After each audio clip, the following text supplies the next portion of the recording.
بلوچستان میں پھر دہشت گردی، کوئٹہ ریلوے اسٹیشن پر خون کی ہولی۔ خودکش دھماکے میں 26 افراد شہید، 60 سے زائد زخمی۔ دھماکہ صبح 8:22 پر جعفر ایکسپریس کی پشاور روانگی سے پہلے ہوا۔ دھماکے کی ابتدائی رپورٹ تیار۔ خودکش بمبار نے 7 سے 8 کلو دھماکہ خیز مواد جسم سے باندھ رکھا تھا۔ مسافروں کے درمیان خود کو اڑا لیا۔ شناخت کے لیے نادرہ سے مدد لی جائے گی۔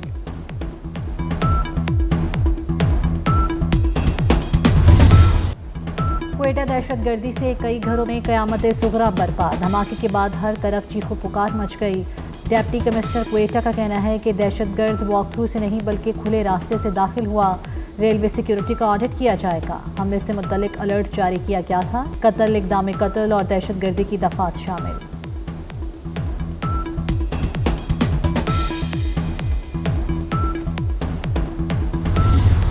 حالات نارمل نہیں، جنگ کی صورتحال ہے۔ دہشت گردی کا مقابلہ مل کر کرنا ہے۔ ایک ہفتے میں 4 سے 5 خودکش حملہ آوروں کو گرفتار کیا گیا۔ وفاقی وزیر داخلہ محسن نقوی کی میڈیا سے گفتگو۔ وزیر اعلیٰ بلوچستان سرفراز بگٹی نے کہا کہ ہیومن رائٹس کے چیمپئن آج کہاں ہیں؟ دہشت گردی کی مذمت کیوں نہیں کرتے؟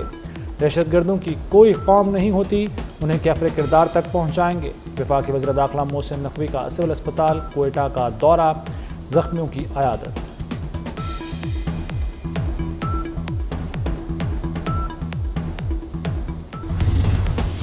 دہشت گردوں کو بھاری قیمت ادا کرنا پڑے گی۔ معصوم لوگوں کو نشانہ بنانے والے کسی رعایت کے مستحق نہیں۔ دہشت گردی کے خاتمے کے لیے حکومت اور سیکیورٹی فورسز سرگرم ہیں۔ وزیراعظم شہباز شریف کی کوئٹہ دھماکے کی مذمت۔ بلوچستان حکومت سے تحقیقاتی رپورٹ طلب کر لی۔ قائم مقام صدر یوسف رضا گیلانی، چیئرمین پیپلز پارٹی بلاول بھٹو کا دھماکے پر اظہار افسوس۔ دہشت گردی میں قیمتی جانوں کے نقصان پر رنجیدہ۔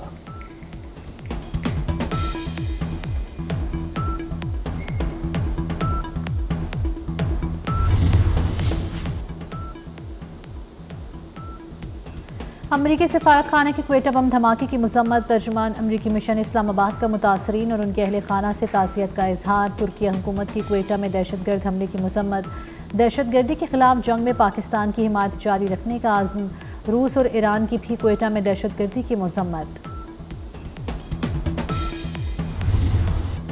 پنجاب میں اسموگ روگ بن گئی، سانس لینا دشوار ہو گیا۔ ملتان میں ایئر کوالٹی انڈیکس 1400 سے تجاوز کر گیا۔ لاہور میں آلودگی کی شرح 600 تک جا پہنچی۔ لاہور کے درجہ حرارت میں سالانہ 2% سے زائد اضافے کا انکشاف۔ اسلام آباد اور راولپنڈی میں بھی فضائی آلودگی نے رنگ دکھانا شروع کر دیے۔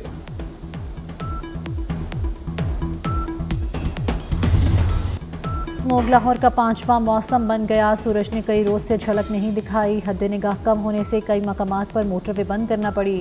شہریوں نے تمام احتیاطی تدابیر کو ہوا میں اڑا دیا۔ دھواں چھوڑنے والی گاڑیوں کے خلاف ایکشن جاری۔ شہریوں کی انتظامیہ سے ہنگامی اقدامات کی اپیل۔ طبی ماہرین کی احتیاطی تدابیر پر عمل کرنے کی ہدایت۔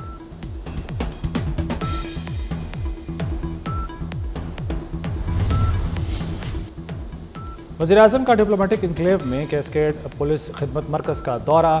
شہباز شریف کی سفارتکاروں اور غیر ملکی شہریوں کے لیے جدید سہولتوں سے آراستہ خدمت مرکز کے قیام کی تعریف۔ وزیراعظم نے پولیس خدمت مرکز کے قیام کے لیے وزیر داخلہ محسن نقوی کے اقدام کو سراہا۔ وزیر داخلہ محسن نقوی بھی دورے میں ہمراہ تھے۔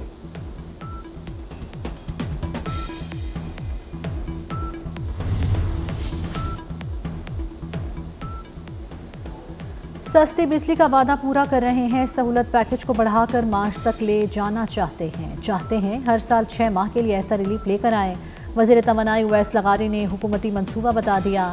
این ٹی ڈی سی کی نااہلی سے ترسیلی نظام کے منصوبے تاخیر کا شکار ہیں۔ بروقت منصوبے مکمل نہ ہونا بھی مہنگی بجلی کی وجہ ہے۔ سپریم کورٹ میں مقدمات نمٹانے کی تفصیل جاری۔ ایک ہفتے میں 302 نئے مقدمات دائر، 679 مقدمات نمٹا دیے گئے۔ عدالت عظمیٰ میں 5 نومبر کو 38 مقدمات دائر اور 220 مقدمات نمٹائے گئے۔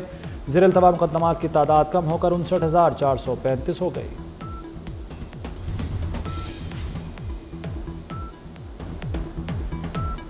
پاک آسٹریلیا ون ڈے سیریز کا فائنل مارکا۔ دونوں ٹیمیں آج پرتھ میں فیصلہ کن میچ میں آمنے سامنے۔ گرین شرٹس کے پاس 22 سال بعد آسٹریلیا میں سیریز جیتنے کا موقع۔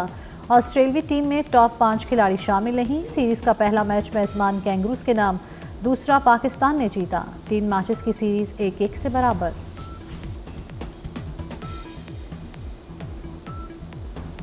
بھارت کی چیمپئنز ٹرافی سے راہ فرار، پاکستان نہ جانے کے معاملے پر آئی سی سی کو آگاہ کر دیا۔ میڈیا رپورٹس کے مطابق بھارتی بورڈ نے مودی سرکار سے اجازت نہ ملنے کا بہانہ کر دیا۔ چیمپئنز ٹرافی آئندہ سال 19 فروری سے 9 مارچ تک پاکستان میں شیڈول۔ پاکستان کرکٹ بورڈ اپنے موقف پر قائم، ہائبرڈ ماڈل پر بات ہوئی نہ اس پر بات کریں گے، محسن نقوی کا دو ٹوک پیغام۔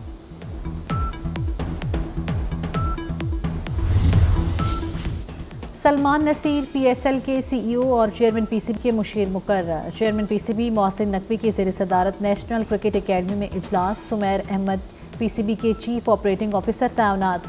پی C B board of governors نے سمیر احمد کی تعیناتی کی منظوری دے دی۔ چیئرمین پی سی بی نے سلمان نصیر کو پی ایس ایل میں مزید 2 ٹیمیں شامل کرنے کا ٹاسک دے دیا۔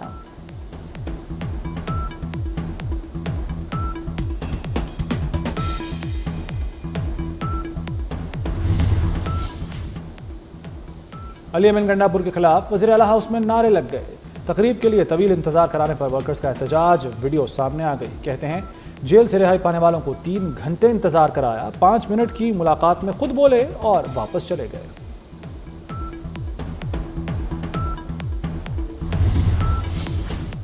احسن اقبال نے ٹرمپ کے بانی کو آزاد کرانے کی بات لطیفہ قرار دے دی۔ تقریب سے خطاب میں کہا وزیر اعظم جلد 5 سال کا معاشی روڈ میپ دینے جا رہے ہیں۔ کسی بھی قومی ادارے کو کوڑیوں کے دام نہیں بیچیں گے۔ پی ٹی آئی کے وزیر ہوا بازی کی وجہ سے اربوں روپے کا نقصان اٹھانا پڑا۔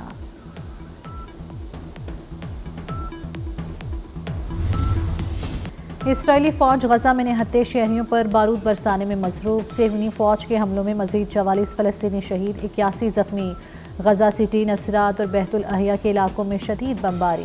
غزہ میں شہید افراد کی مجموعی تعداد 43,500 سے زائد ہو گئی۔ سردی نے فلسطینیوں کی مشکلات میں اضافہ کر دیا۔ گرم کپڑوں کی شدید قلت، اسرائیلی محاصرے کے باعث اشیاء خورنوش پہلے ہی ناپید۔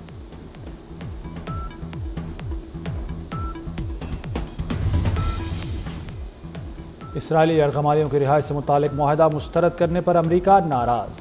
قطر سے حماس قیادت کو ملک بدر کرنے کا مطالبہ۔ دوحہ میں حماس قیادت کی موجودگی کو مزید قبول نہیں کیا جائے گا، امریکہ کا قطر کو واضح پیغام۔ فلسطینی صدر محمود عباس کا نومنتخب امریکی صدر سے ٹیلی فونک رابطہ۔ محمود عباس کا غزہ میں امن کے لیے مل کر کام کرنے پر آمادگی کا اظہار۔ جنگ کو ختم کرنے کے لیے کام کریں گے، ڈونلڈ ٹرمپ کی یقین دہانی۔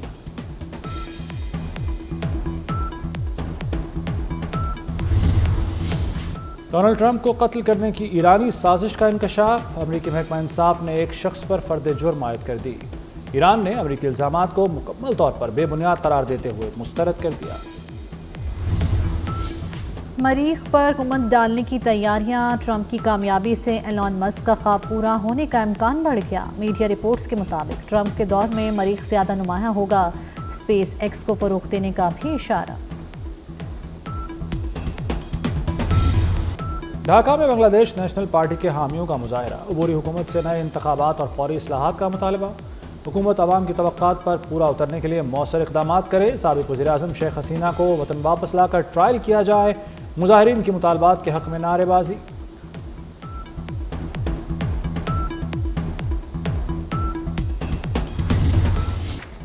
دھول، مٹی، دشوار گزار راستے اور دوڑتی چنگاڑتی گاڑیاں، تھل جیپ ریلی میں ڈرائیورز کی مہارت کا امکان۔ اسموگ نے ریسرز کو بھی مشکل میں ڈال دیا۔ سٹاک کیٹیگری کا ٹریک 200 کلومیٹر سے کم کر کے 105 کلومیٹر کر دیا گیا۔ فنیشنگ پوائنٹ پر شائقین کا ریسرز کا والہانہ استقبال۔ اسلام آباد میں فوک فیسٹیول کا آغاز۔ میلے میں سعودی عرب، ترکیہ، انڈونیشیا اور ازبکستان پویلین قائم۔ ہنرمندوں کو قومی سطح پر اپنا فن دکھانے کا موقع ملے گا۔ وفاق اور صوبوں میں قومی یکجہتی اور یگانگت کو فروغ ملے گا۔ رنگا رنگ میلہ 17 نومبر تک جاری رہے گا۔ کراچی میں خواجہ سرا فیسٹیول اختتام پذیر۔ خواجہ سراؤں کی ڈانس پرفارمنسز، میوزک اور گلوکاری کے فن کا مظاہرہ۔ موسیقی اور ضرب ورق ملبوسات نے محفل کو 4 چاند لگا دیے۔ اور گریمی ایوارڈز کا میلہ۔ ہالی ووڈ کے بہترین فنکاروں کی شاندار ٹرافی کے لیے نامزدگیاں۔ امریکی گلوکارہ بیونسے نے سب سے زیادہ 11 نامزدگیاں حاصل کر کے نیا اعزاز اپنے نام کر لیا۔ ٹیلر سوئفٹ کو بہترین البم کے لیے نامزد کیا گیا۔ بلی ایلش بہترین گانے کی دوڑ میں شامل ہو گئے۔